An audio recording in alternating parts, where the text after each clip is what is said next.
Got all the wires pretty much in place where they need to go. What do you guys think? Should we crawl up front and do a functional check? Test the panel switch, see if it works. Let's make sure all our connections are tight. Do a quick test here.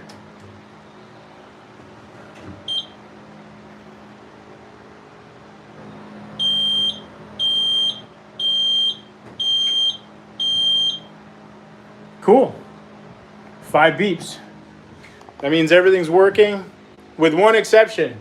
It's not receiving any GPS position data, which is expected because it's not hooked up to the GPS, and even if it was, power's not on right now.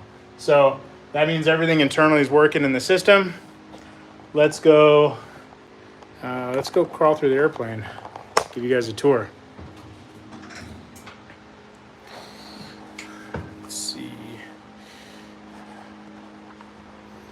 All right, starting from the back. I mean, this is, well, let's just start all the way from the back. So this is the tail section. We'll go from the tail all the way forward. So this is the tail gunner position. As you can see inside, that's where the tail gunner would sit. Normally we have Tech Sergeant Manny Kinn, who's in there, but he's on leave at the moment, so no tail gunner. And then this is the non-traditional tour. We're gonna go in through the exit, which we don't normally do. We start in the front and work our way back. But since I'm here and this is where I've been working, we'll go in this way. Looking left, there's the tail wheel, and actually this is open right now, so I can peek in here and show you. That's where the tail gunner would be. So he would crawl in through this hole and then hopefully survive the mission and crawl out through the hole.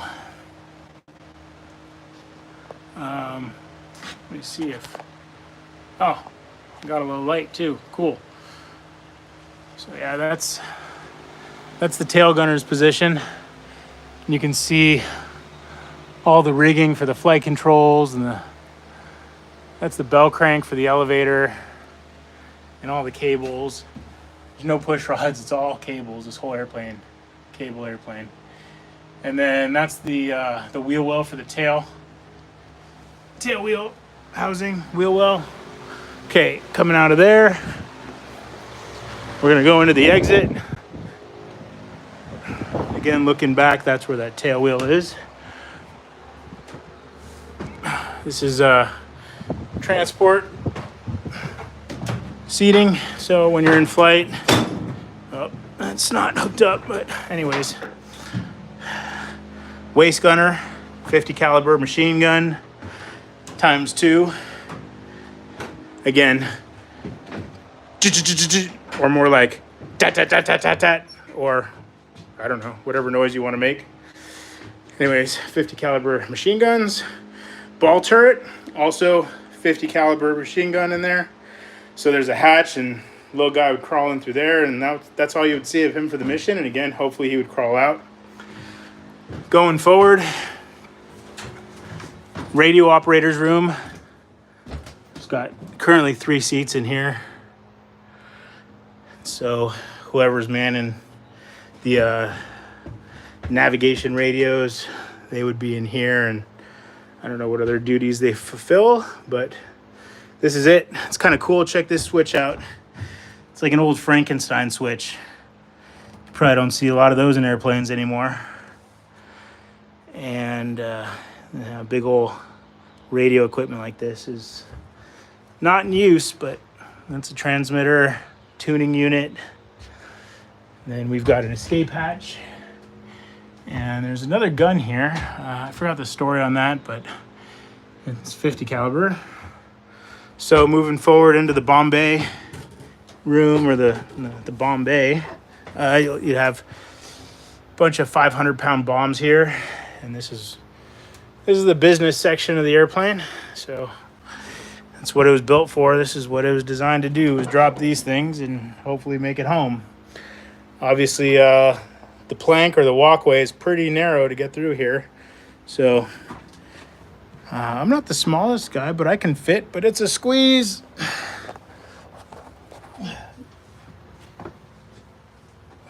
Yeah, okay. And then going forward, here's the top turret. Is that one? Is that what it's called officially? The upper turret. Anyways, crawling through here. And this leads into the cockpit. Ow, don't hit your head. But before I go there, I'll turn around and show you what the top gunner position looks like. So the flight engineer or the crew chief, or whatever they were called back then, they would stand on this platform and they would have this trigger assembly. And they would be able to step up into here and look around and turn the turret electrically with this thing and trigger back here. So this thing would spin around and you'd try to spot enemy aircraft, and yeah, don't let them get you. You can see the guns there. There's one, there's two, and looking back in this direction, it's pretty tight, probably pretty loud, and probably pretty uncomfortable to be in here shooting, but it's one of those things you just do what you got to do. Luckily, we don't have to do it anymore. Power, control, sight, firing. Yeah. And this is all 1930s technology, by the way. Top of the line. Here's the cockpit, co-pilot side, pilot side, throttle quadrant, 4 engines. So you got 4 throttles, 4 mixtures, 4 prop controls, 4 engines, 2 there, 2 over there. And I'm not going to do a full cockpit tour, but I'll give you at least a brief overview, or at least some views. All the engine gauges, switches, flight instruments, yoke. Everyone likes a good yoke or control wheel. And this is what we're testing today. This is what we installed. So I'm just going to do a quick push to test.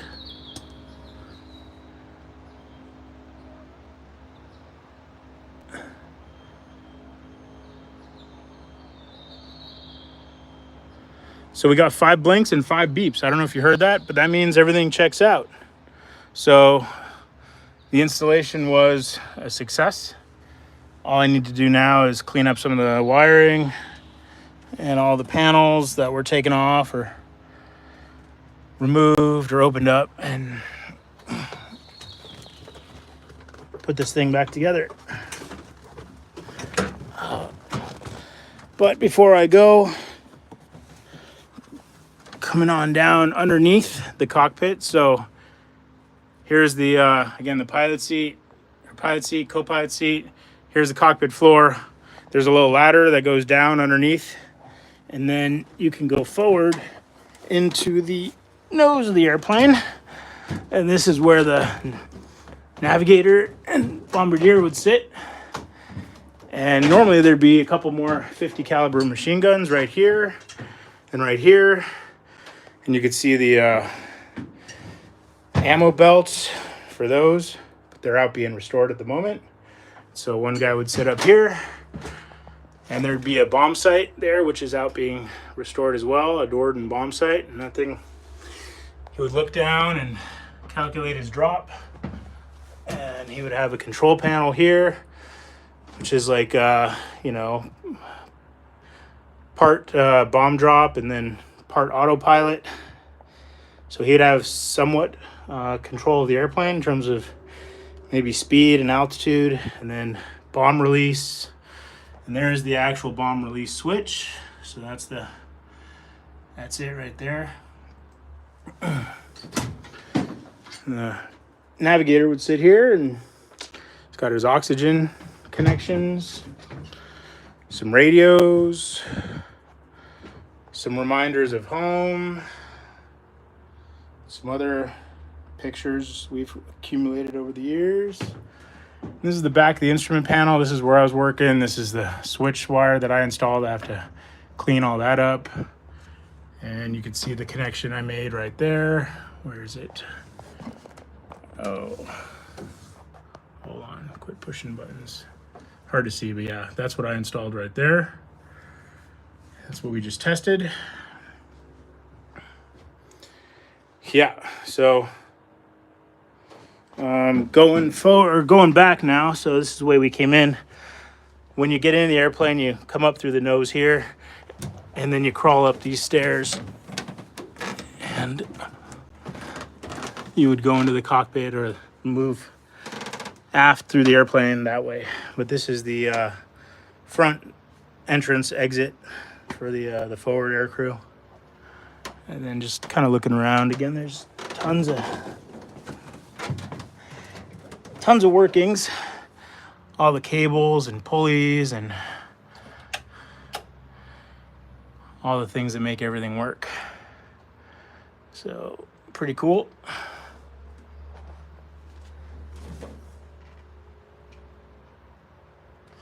A lot to take care of on this airplane. Here, we'll show you. That's the ladder. And I didn't really mention when I was up in there, but there's a chin turret. Kind of looks like the chin of the airplane. It's also controlled by a electrical fire control group up there. It's hard to see because of the glare, but kind of right in there. It's another one of those, almost looks like a video game controller, but it's a joystick of sorts. So here we got our 4 engines.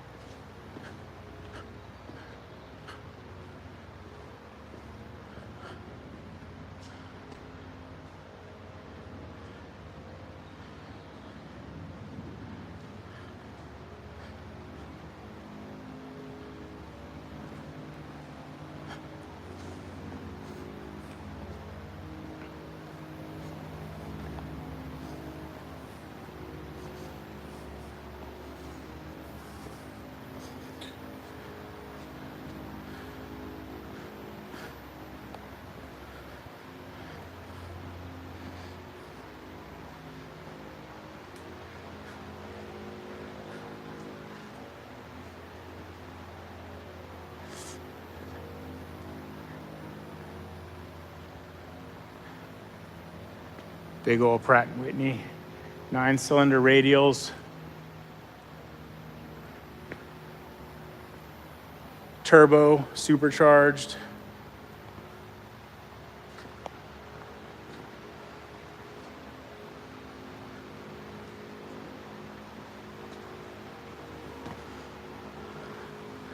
And then since I'm under here,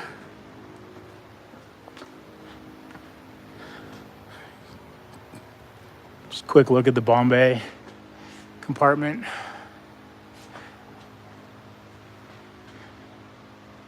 Pretty neat. A lot of history here. We encourage all the vets to come through and reminisce with us, and they're welcome to sign if they feel so inclined. So as you can see, there's a lot of signatures.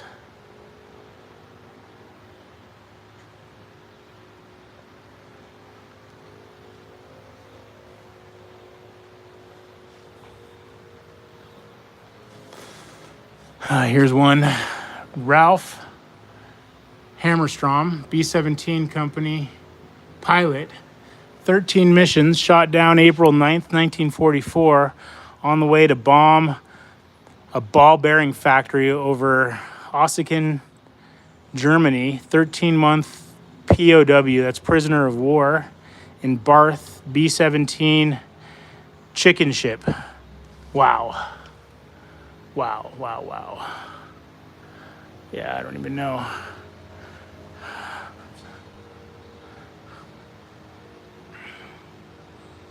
It's It's just, it's really something else to see some of this stuff. 35 missions, Samuel Howe, Wyrock. Ball turret gunner, Queenie, 351st Bomb Groove, Polbrook, England. 35 missions, ball turret gunner. That's this thing. It's probably my favorite part of the airplane, to be honest with you. I didn't really show you from the outside, but since I'm here, like this thing was a marvel. I mean, technological marvel for its time. There's entire videos just on this thing, but can you imagine being in here? I don't know if I can do better, but let me see. It's really hard to, let me turn off this light. That's a little bit better. We've got a piece of plexiglass here so people can't get in, but there's a picture there of what it looks like to be in there, what position it takes to cram yourself in there. It's the fetal position, feet up on the gun, on your back. Yeah, it's something else. So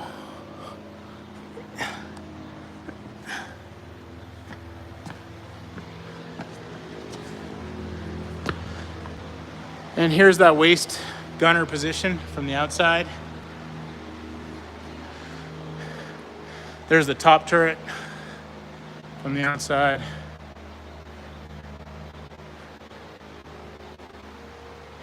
And that's where we were working up in there. You can actually see the ELT now pretty good from here. Whew. So I think that's it. I'm gonna call it on this one. Thanks for watching, guys. Hope somebody got something out of this. As always, had a lot of fun putting this stuff together and working on it. So yeah, check out my other videos.